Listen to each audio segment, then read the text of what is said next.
So, Liam, good overall results today. Did the Trinidad game trouble you a little bit about the fits and starts there?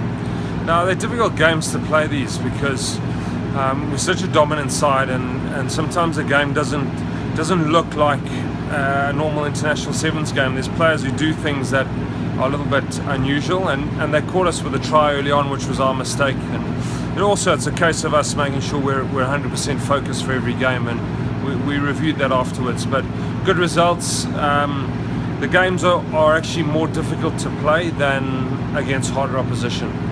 And you've got the one extra game. I think a lot of people are trying to make something out of that. I mean, there's nothing you can do about it. How do you feel about that situation, having to play one more than the U.S. has to play? Yeah, I think theoretically in a competition that is an Olympic qualifier, where you've got one team potentially getting to the final playing 5 games and the other team playing 4 games, I think on an international stage, when we're talking about Olympic qualification, it's not right.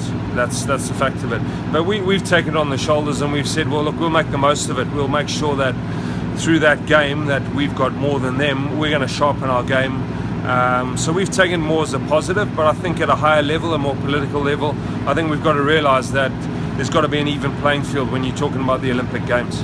How good is it to have Phil Mack back on the field? He really sparkled in that last game. Yeah, he opens things up for us. You know, we as a side in the middle of the field, he can really pull defenders out of place and just opens the game up a little bit for us. And yeah, I'm chuffed that he had a good run in that last game.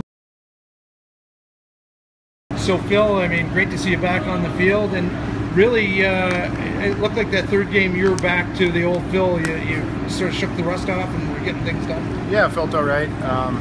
You know, we were just trying to go game by game, and you know, we're fortunate we have a pretty solid 12. So you know, the workload was split up pretty evenly throughout the day. So yeah, happy to end on a good note like that.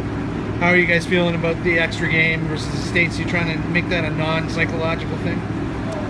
Sorry, what do you mean? Well, in terms of the States had one less game today than you did. You know what? I didn't even know about that. So yeah. At the end of the day, it's going to come down to 20 minutes on the field. So you know, that's what it's going to be. It doesn't matter. And how are you feeling about just the way the guys connected in that last game? It seemed like everything came together in that last game. Yeah, we've been building as a team for the last week and a half, and it's nice to finally get on the field and start getting into it. So it's nice to get the kinks out of the way.